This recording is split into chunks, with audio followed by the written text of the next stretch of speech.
불교식 그 예법에 의하면 보통 그 조상은 강한 제사는 4대까지 아버지, 할아버지, 증조, 고조까지 이 집에서 제사를 지내고 그 이상이 되면은 산으로 오십니다. 그래서 시제를 지내죠.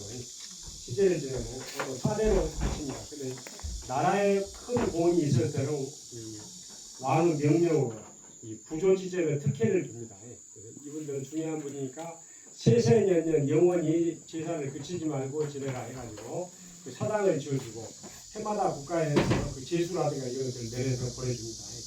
그래서 지금 양도공 여기 모셔져 있는 분이 양도공 이 천자 우자인데 609년 돌아가신 지가 609년이 됐습니다. 지금까지도 제사를 다 지내고 있습니다.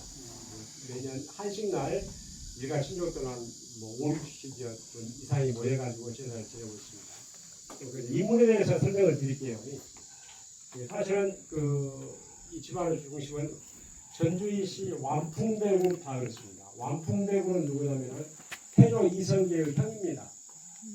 태조 이성계의 아버지가 환조 이 자자 춘자이고 그분은 첫째 아들 큰아들이 이 원자 개자 완풍대구입니다. 둘째가 성자계 태조 이성계고 세 번째가 이제 의안대구 이화라고 하는 분인데 그래서 이분이 이제 이 태조 이성계의 아버지인 그 환조 이자춘이 이 고려말에 귀화를 하잖아요. 그 쌍성 총관부 탈환 아시죠? 공민할 때.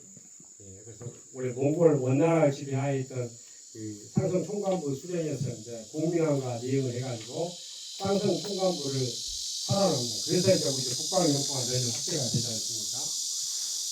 이때 이제 태조 이성계라든가 그 형님인 그 아들인 또 그 형인 이원계라든가 이런 분이 고려로 들어와가지고 이제 우리가 변수를 하죠.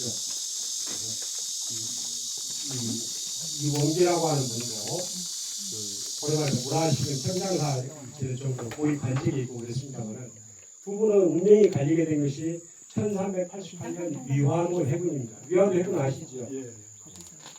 명나라가 고려라 천정이를 통보를 하니까 우왕이 이성계를 시켜가지고 요동을 정벌하게 명을 했죠. 근데 그때 이제 압록강 가운데 있는 위화도에 있으면서 도저히 원정을 할 형세가 아니었고 그래서 결국 해군을 하게 됩니다. 그래서 결국 그걸 기점으로 해가지고 4년 후에 조선왕조를 개창을 하죠. 1392년에 조선왕조를 개창을 하게 되는데 그 형님이었던 이원계라고 하는 분은 위화도 해군에 반대를 했어요. 자기는 그래서 고려에 대한 충전을 지키기 위해서 자결을 했습니다. 자결을. 이런 내용들이 이 공식 사서에는 실록에는 어디도 존재하지 않습니다. 아마 야사 같은 데서 있는 대동야승이니 뭐 이런 야사에서만 일부 존재를 해왔었는데 집안에서 여러 번 얘기가 있었고요. 그러다가 이제 1900년 초에 이 완풍대구 묘소가 허물어져 가지고 그 이제 긴급 개수를 합니다. 근데 그 안에서 묘지석이 발견이 돼요. 그 묘지석이가 묘지명이 있게 되는데 여기에 완풍대구 직접 그 절명시를 지었는데 사만유고 신하자 이렇게 시작하는 시가 있습니다. 그래서 그 시를 통해서 이분이 당시에 고려에 대한 충전을 맹세하면서 돌아가셨고 자기 아들들에게는 반대로 자기 길과는 다른 삼촌 이성계를 따르라고 이렇게 하셨던 모양이에요. 그래서 세 아들들은 전부 다 조선왕조 개국에 적극 참여했는데 첫째 아들은 안소공 이양우라고 하는 분입니다. 이분은 우선 경기도에 많이 사셨는데 이분은 직계 후손들이 누구냐면 한말은 이준열사이고 이준열사 집안입니다. 또 한말에 재무대신했던 이용익 대신 아시고 이분이 분명분이 있습니다. 학교는 전국 오랬죠. 아마 서울에는 숙명제라든가 이런 가지고 관계가 있을 거예요. 고려대학교 보성대고 이제 그쪽 큰아들 집안이 이제 그쪽 집안이고 둘째 아들이 이제 지금 설명하고자 하는 이 천자 우자 이분입니다. 이분도 그 어려서부터 무용이 출중해가지고 태조 이성계 조카 아닙니까? 그래가지고 이성계를 따라서 많은 그 전과를 세웠어요. 특히 이제 가장 압도적인 전과가 황산대첩입니다. 황산대첩이 어디냐면은 고려 말에 황산이 어디지 아십니까 혹시? 황산벌이요. 조금 차이가 있습니다. 계백장군이 그냥 뭐 맞았던 황산벌하고는 다르고 황산은 지금 현재 남원시 운봉면이 있습니다. 운봉면. 운봉면에 그 지상자락입니다만은 굉장히 넓다는 썰이 있어요. 여기 이제 고려 말에 왜구들이 그냥 난리입니다. 왜구들을 침략이 어느 정도 나면은 해안가만이 아니라 저기 뭐 안동까지도 침략을 하고 왕이 피난 가고 막 굉장히 복잡한 역사가 있습니다. 근데 이제 당시에 황산일 때 그 어마어마한 왜군들이 이들이 전남 남북도뿐만 아니라 충청 경상 하선도를 갖다가 노략질 내버려요.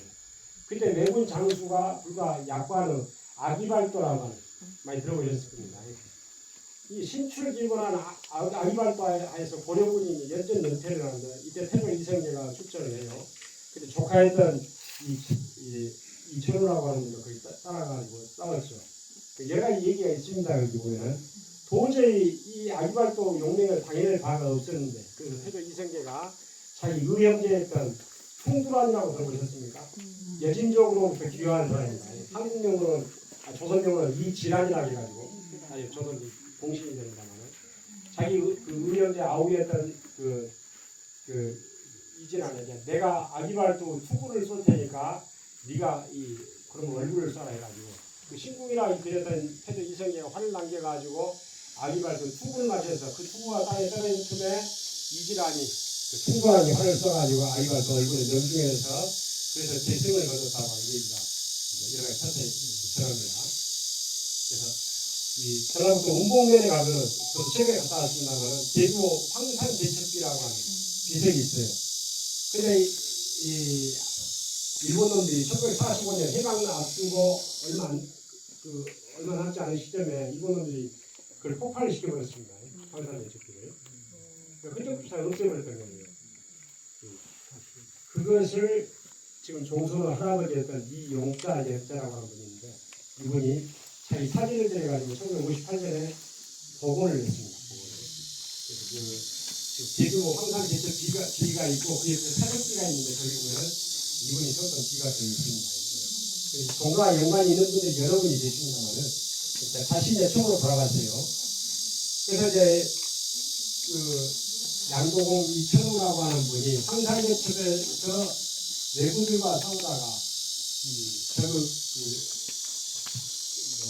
칼과 창을 맞아가지고 귀에서 코에 이르는 큰 흉터를 남겨요. 그래서 과거의 초상화에 영조 때 쓴 양도공 초상화 찬문이 있거든요. 그 찬문에 보면 초상화에 아직도 이에서 귀에 이른, 코에서 귀에 이른 흉터가 완연하구나 뭐 이런 내용이 나와요. 지금은 이제 그 후에 데모를 하면서 흉터를 지워버렸습니다. 그런 사인도 있습니다. 그래서 황산제첩에서 외구를 평정하는데 굉장히 큰 공을 세웠고 그리고 나중에 조선왕조를 개창하는데 참여해가지고 개국 공신이 됩니다. 개국 공신이 됐고 또 나중에 이제 자기 사촌이었던 태조 아들 이방원 잘 아시죠? 그래서 두 차례 왕자난이 있습니다. 거기에 또 관여를 해가지고 개국공신 이후에 이제 그 정사공신이 있고 또 좌명공신이 있습니다. 그 세 공신, 국조 세 공신을 역임을 했습니다. 그래서 이 양도라고 하는 시호가 내렸고 뭐 여러 가지 또 얘기가 있습니다. 지금 그 앞쪽에 있는 주전이 있죠, 주전이. 좀 읽고 가겠습니다만.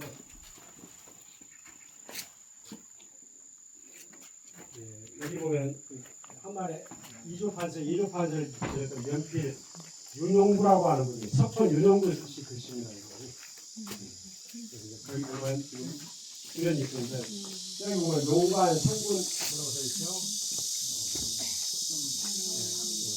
여기가 뭐 용맹이 상군에 으뜸해서 임금이 거기에 특별히 뭐 되겠다 뭐 이런 얘기가 있고요. 그다음에 여기 보면은 사, 부자, 뭐 유상, 어미연 이렇게 나있는데 양동공 초상화를 태종이 모아서 화공에게 명해가지고 그려줘요. 그리고 우리가 친필로 해가지고 양동공 이천우 뭐 이렇게 썼단 말이에요. 그래서 그 9자가 영상이 엄연히 남아있다 뭐 이런 뜻이고 그다음에 불수 전민 사모 십덕이 들어있는 오늘 얘기하는 것 중에 가장 핵심적인 내용 중에 하나가 이겁니다.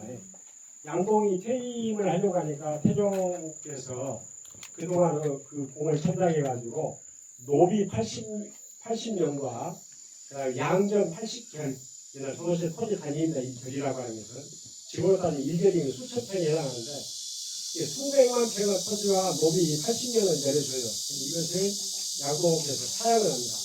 사양을 하고 대신 왕의 좌우에 있는 매 2마리를 달라고 요청을 해요. 매 2마리. 혹시 매 잘 아시죠? 해동청이라고 하는 거지. 고려 말에 매 사냥이 귀족들 사이에서 굉장히 유행했습니다. 아마 몽골족 그 집의 영향이기도 하고 해서 태종도 매 사냥을 굉장히 즐겨했는데 그러다 보니까 이제 정사를 좀 게을리한 면이 있고 사냥을 하면서 민가에 피해가 있고 이런 부분이 있어서 자기가 퇴직하면서 완곡하게 그냥 매 2마리를 나한테 주시오 이렇게 했던 거예요. 영리한 태종이 그 뜻을 알아듣고 네가 나를 가난한 것이구나 하고는 그 즉석에서 그 매 2마리를 풀어주고 그 아름다운 뜻이 매는 금방 매년 후면 죽을 것인데 이 뜻을 영원히 변하게 하면서 화공에 매 그림을 그려줘요. 이것이 이제 이응도라고 하는 그림 안에 들어가면 매 2마리 그림이 있습니다.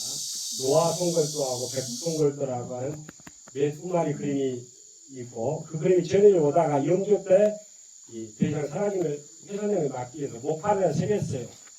목판에다 새겨가지고 그 목판까지 있었는데 이 종가 유물들은 전부 다 지금 국립중앙박물관에다 기증을 했습니다. 거기에서 나중에 따로 말씀을 드리겠고요. 그래서 양고공께서 무엇보다도 그 어마어마한 노지와 토지를 사양을 하고 왕을 가냈던 뜻이 이제 영원히 남지 않겠습니까? 그래서 이거는 연이라고 하는 연결이라고 그러죠. 상념했던 그런 정신들은 후손들이 공부하겠다고 생각을 합니다. 그 다음에 여기 그래요. 원적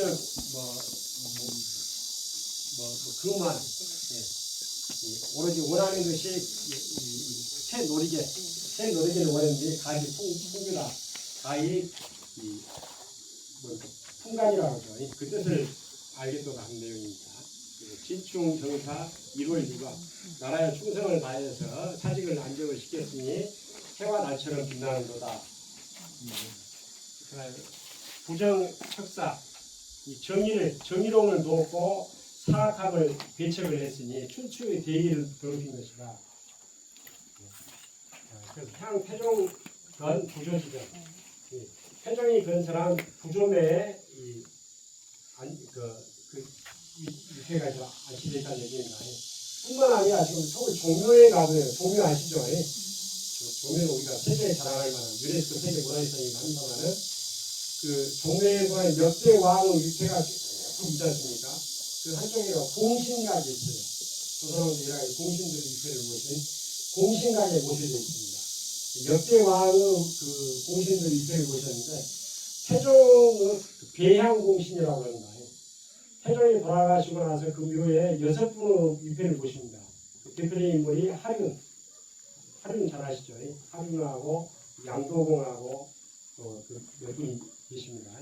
이런 분들 계시는데 당대 그래서 어떤 공로로 면에 본다고 조선왕조 왕실 입장에서 본다면은 최고라는 얘기죠. 이분이 돌아가시니까 세종께서 3일 동안 또 고기라든가 이런 것들 세종대하고 고기 좋아하는 이유를 하지 않습니까? 글상 기록도 있고 그렇습니다.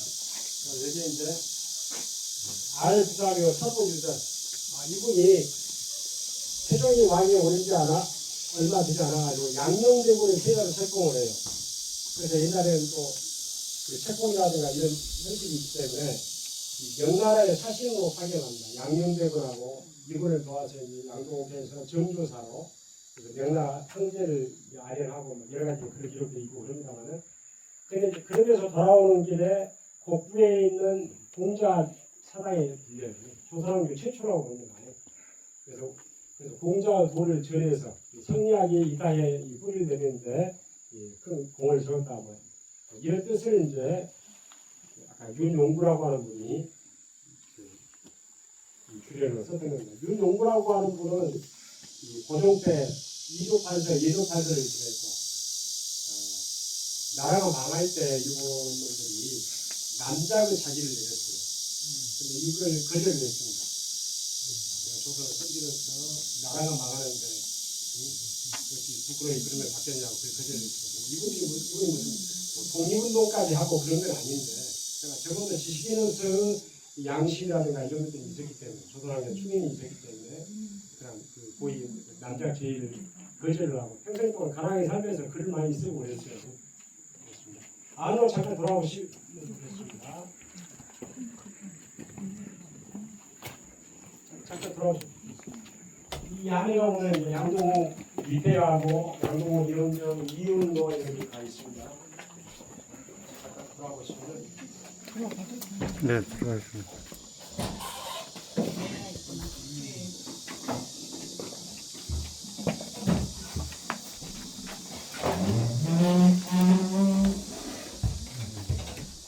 원래는 함부로 여는 거 아닌데 네. 오늘 특별하게 오신다고 해서 보여드리는 콩구멍도 있고 있습니다. 옛날 집안에 불이 나면 제일 먼저 가지고 가는 것이 조상님 신주라고 그러죠. 네, 그렇습니다. 그래서 여기 이제 양동 위패가 있습니다. 이 현미으로 봐야 될 정도로 거의 한 4,50자가 있습니다. 이제 벼슬명이 길어요.